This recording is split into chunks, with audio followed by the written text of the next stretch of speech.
शाळा आस्थापना विनियम अधिनियम 212 यामध्ये सुधारणा करण्याकरता म्हणून महाराष्ट्र विधानसभा विधेयक क्रमांक 26 हे जे सभागृहासमोर आलंय त्याच्यावर मी बोलण्याकरता म्हणून उभा आहे. अध्यक्ष महोदय, हे विधेयक आणत असताना मंत्री महोदयांनी सांगितलं की महाराष्ट्र स्वयं अर्थसहाय्यता ज्या शाळा आहेत आणि त्या स्वयं अर्थसहाय्यता संहिता म्हणजे काय, ह्याचा थोडासा माझ्या मनामध्ये जमलिंग सुरू होतं.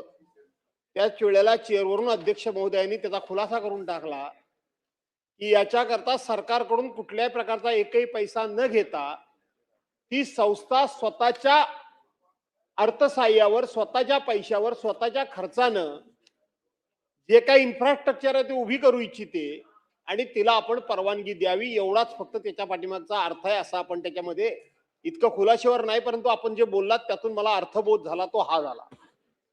अध्यक्ष महोदय, सन्मान्य सदस्य नवीनच दिसत आहेत. सुमित वानखेडे, त्यांनी अत्यंत मंत्री महोदय बेसिक प्रश्न उपस्थित केला. काही चुकीचं नाही, मी ऐकत होतो. जरी मी इकडे बोलत होतो तरी माझे कान बाळा तुझ्या सदस्य तुमच्याकडेच होते. बाळा म्हणजे तू अच्छा, कान माझे तुमच्याकडेच होते. त्यांनी बेसिक प्रश्न उपस्थित केला की आपण या सगळ्या गोष्टीचे जे काय स्पेसिफिकेशन ठरवलेलं आहात, आपण ज्या इन्फ्रास्ट्रक्चर मधून ज्या अपेक्षा व्यक्त करता आहात की तिथे दर्जा म्हणजे तुमची वर्गखोल्या काय साईजच्या पाहिजेत, तिथे शौचालय पाहिजे, तिथे ग्राउंड पाहिजे, तिथे ऑनलाईन अर्ज वगैरे वगैरे वगैरे सगळ्या सोयी सुविधा पाहिजे तुम्ही मागितल्यात.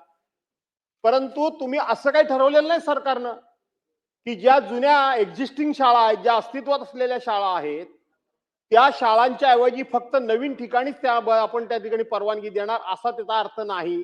तर जुन्या ठिकाणी सुद्धा आपण परवानगी देणार आणि मग आपल्याला अपेक्षित असलेलं हे जे इन्फ्रास्ट्रक्चर उभं कुठून करणार हे सन्मान्य सदस्यांनी विचारलं, ते अगदी बरोबर आहे. आणि मग ते अपेक्षित असलेलं इन्फ्रास्ट्रक्चर जर उभं राहिलं नाही तर 5 लाखाच्या ऐवजी 10 लाख रुपये दंड त्या अधिकाऱ्याला करायचा आहे की संस्थेला करायचा आहे याचाही पूर्णपणे खुलासा नाही. आपण 3 गोष्टी याच्यामध्ये 3 फक्त बदल या ठिकाणी केलेले आहेत. ते म्हणजे महाराष्ट्र स्वयं अर्थसहाय्यता म्हणजे शाळा आस्थापना विनियम अधिनियम 2012 यामध्ये आणखीन पुढे मुख्य अधिनियम असा आहे की याच्या प्रस्तावित यथास्थिती उच्च प्राथमिक, माध्यमिक किंवा उच्च माध्यमिक शाळेत हा आता मजकूर वगळण्यात येईल. ही एक आपण त्याच्यामध्ये सुधारणा केली. आणि दुसरी सुधारणा आपण अशी केली की 2 आयुक्त याचा अर्थ शिक्षण आयुक्त महाराष्ट्र राज्य असा आहे. म्हणजे शासन हा शब्द आपण काढला आणि त्याच्यामध्ये आयुक्त हा त्याच्यामध्ये शब्द टाकला. म्हणजे या संदर्भातला कुठलाही निर्णय करण्याचा अधिकार किंवा कारवाई करायचा अधिकार किंवा शिक्षा ज्याला करायचंय तो संपूर्णपणे जबाबदार आपण आयुक्त याला तिथे गेला. तिसरा बदल आपण काय केला, ग खंड त ऐवजी पुढील खंड दाखल करण्यात येईल. तर शाळेचा दर्जा वाढ याचा अर्थ मान्यता प्राप्त प्राथमिक शाळेचा उच्च प्राथमिक शाळेत, उच्च प्राथमिक शाळेचा माध्यमिक शाळेत आणि माध्यमिक शाळेचा उच्च माध्यमिक शाळेत या उलट क्रमानं दर्जा वाढ असा आहे. म्हणजे फक्त क्रम बदलला आणि त्याला दर्जा वाढ असं नाव फक्त दिलं. हा एक बदल केला.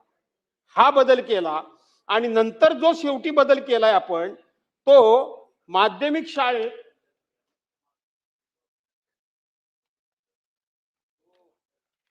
माध्यमिक शाळेत दर्जा वाढ करण्याच्या मजकुराऐवजी प्राथमिक किंवा माध्यमिक उच्च शिक्षणासारखी एखादी नवीन शाळा करण्याची किंवा विद्यमान शाळेचा दर्जा वाढ करण्याची हा मजकूर दाखल करण्यात यावा. अध्यक्ष महोदय, आपण असं म्हणालात की याच्याकरता सरकारकडून एकही पैसा मिळणार नाही. अध्यक्ष महोदय, त्याच्याकरता आपण आपलं उदाहरण स्वतःच्या संस्थेबद्दल, स्वतःच्या शाळेबद्दल दिलं की माझ्या शाळेनं सगळं इन्फ्रास्ट्रक्चर तयार केलेलं आहे. मुलांना लागणारा गणवेशापासून जे जे लागेल ते द्यायला तयार आहे. फक्त आम्हाला अधिकृत 7 वर्षापासून देतोय. 7 वर्षापासून मी प्रयत्न करतोय आणि फक्त मला सरकारनं मान्यता द्यावी. अध्यक्ष महोदय, हे शाळे आपलं शहराचं म्हणून ते ठीक आहे, पण ग्रामीण भागातल्या या शाळांच्या संदर्भातला दर्जावाढ राहू द्या अध्यक्ष महोदय. सध्या शाळेंची अत्यंत वाईट परिस्थिती आहे. ह्या ज्या शाळा आहेत ना, स्वतःच्या अर्थसहाय्यावर चालणाऱ्या ज्या शाळा आहेत ना अध्यक्ष महोदय, त्या मध्यमवर्गीय शहरामध्ये किंवा ग्रामीण भागामध्ये याला सरकार कुठल्याही प्रकारची अध्यक्ष महोदय मदत करत नाही.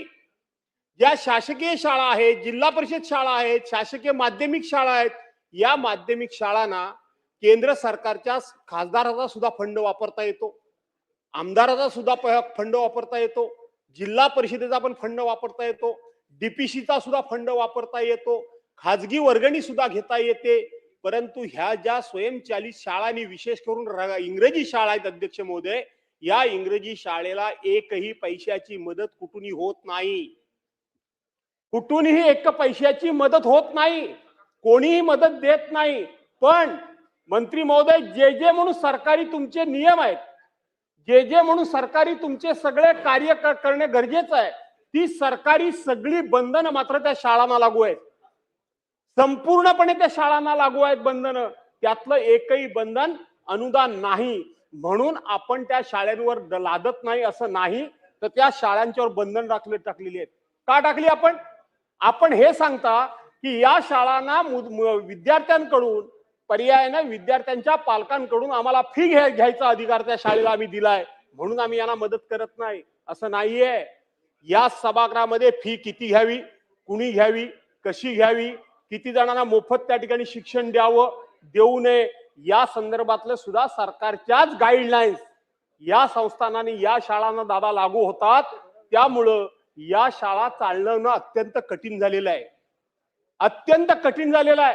आज आपण सरकारी शाळेतल्या शिक्षकांना 6वा वेतन आयोग दिला, 7वा वेतन आयोग चालू झाला, आणि या मात्र शाळेमध्ये 10-10, 15-15 वर्ष सर्व्हिस करणारे शिक्षक, शिक्षण तेच आहे. त्यांनी डीएड बीएड आता ते संपले, परंतु डीएड बीएड केलेलं असतं तरी सुद्धा 10-10, 15-15 वर्ष, 10-10, 5-5, 6-6 हजार रुपयावर ते नोकरी करतात. आणि त्याचबरोबर तो सरकारी शाळेमध्ये लागला तर कमीत कमी 70 ते 75 हजार, 80 हजार रुपये तो पगार घेतो. ही विषमता तुम्ही दूर कशी करणार? तुम्ही दर्जा वाढ करणार एका बाजूला, या शाळांचं सरकारी अनुदान देणाऱ्या शाळांबरोबर प्रत्येक गोष्टीचा दर्जा वाढ तुम्ही मागणार. त्या शाळांची बरोबरी त्यांनी शिक्षण क्षेत्रामध्ये, शैक्षणिक प्रगतीमध्ये वाढ करावी. त्यांनी SSC बोर्ड सोडून ICSE बोर्ड असेल, CBSE बोर्ड असेल, त्यांच्या पॅटर्न प्रमाणे संपूर्णपणे इमारत, ग्राउंड वगैरे वगैरे सगळ्या फॅसिलिटीज तयार कराव्या. पण त्यांना फी घेताना मात्र प्रत्येक ठिकाणी तुम्ही अडचण निर्माण करणार. तर मग त्यांनी ह्या सगळ्या फॅसिलिटीज उभ्या कशा करायच्या याचा कधीतरी विचार तुम्ही करणार आहात का? यांना अशा पद्धतीने या शाळांना कुठून तरी या ठिकाणी अनुदान घेण्याची, कुठून तरी यांच्या शाळांच्या इमारती बांधण्याकरता, इन्फ्रास्ट्रक्चर उभं करण्याकरता म्हणून सरकारी पैसे देण्याची, मग त्या आमदारांचा फंड असेल, खासदाराचा फंड असेल, हा फंड देण्याची आपण कुठे ना कुठेतरी तरतूद करून थोडे हात ढिले सोडले पाहिजे. लाख लाख रुपये पगार घेणारा शिक्षक आणि 5 आणि 6 आणि 10 हजार रुपयाचा पगार घेणारा शिक्षक हा शेवटी एकाच शिक्षक पेशातला असतो, आणि त्यांचं दादा शिक्षण देखील सारखं झालेलं असतं. आपण बघा, ज्या संस्थांना, ज्या शाळांना अध्यक्ष महोदय अनुदान आपण मिळतो, त्यांचा रिझल्ट 100% लागतो की नाही माहित नाही. पण ज्या शाळांना अनुदान मिळत नाही, ज्या शिक्षकांना पगार कमी मिळतो, त्या खाजगी शाळांचा, स्वयं अर्थसहाय्यित शाळांचा, इंग्रजी शाळांचा रिझल्ट सातत्यानं मनीषाताई 100% लागतो. हा माझा अनुभव आहे. मी पण काही शाळा चालवतो, माझा अनुभव आहे. का तर त्यांना शेवटी 100% रिझल्ट लावून आपल्या शाळेचं, आपल्या संस्थेचं नाव मोठं केल्याशिवाय आपल्याला ऍडमिशन मिळणार नाही. हे नैतिक बंधन अध्यक्ष महोदय त्यांच्यावर असतं, हे आपण समजून घेतलं पाहिजे. हे नैतिक बंधन त्यांच्यावर असतं, आणि म्हणून ते 100% त्याच तो रिझल्ट सातत्यानं, रिझल्टचं सातत्य कसं राहील, सातत्याने 100% रिझल्ट कसा लागेल, याच्या करता दिवस रात्र पगार कमी मिळून देखील, सोयी सुविधा कमी मिळून देखील, सरकारी सगळी बंधनं त्यांच्यावर असून देखील ते लावण्याचा प्रयत्न करतात. आणि म्हणून दादा, जर याच्यामध्ये समानता आणायची असेल तर भौतिक फक्त या ठिकाणी दर्जा वाढ करून चालणार नाही. भौतिक दर्जा वाढ करण्याबरोबरच बाकीचं अनुदानित किंवा आर्थिक सुद्धा त्यांना बळ द्यावं लागेल. बाकीच्या शाळांना साधील भत्ता पूर्वी 9% होता, आता किती आहे मला माहित नाही, देता की नाही मला माहित नाही, परंतु त्या इमारती दुरुस्त करण्याकरता तो साधील भत्ता मिळत होता. या शाळांना आता तो साधील भत्ता सुद्धा मिळत नाही. आणि म्हणून हा दुजाभाव आहे, याच्यामध्ये अंतर आहे. याच्यामध्ये एकाच पातळीवर आणण्याकरता म्हणून दोघांनाही कुठे ना कुठेतरी फॅसिलिटीज देण्यामध्ये बऱ्यापैकी समानता आणावी लागेल. आणि ही जर समानता आणली तर तुमच्या मनातला हेतू साध्य होईल. न पेक्षा मंत्री महोदय, आहेत त्या शाळा आणखीन कोलमडून पडतील, आहेत त्या शाळा आणखीन बंद पडतील, आहेत त्या शाळांमध्ये दर्जा वाढ तर सोडा, त्या दर्जा वाढीच्या नावाखाली संस्था चालक त्या शाळा बंद करून टाकतील. आणि त्यांची जर स्वतःची जागा असेल, आणि सन्मान्य सदस्य म्हणाल्याप्रमाणे बऱ्याचशा या शाळा शहरामध्ये आहेत, त्यामुळं त्या जागांना सोन्याचा भाव येऊन ते त्या ठिकाणी जागा देऊन मोकळे होतील आणि पुन्हा शिक्षणाचा खेळखंडोबा तयार होईल. म्हणून झाल्या मुंबई शहरात सुरू झालं ना. आणि म्हणून मी अध्यक्ष महोदय, या ते तर धोरण आहेत, शाळा बंद करायचं तर आपलं धोरण आहेत, पण या विधेयकाला आम्हाला काय विरोध करण्याकरता नाही.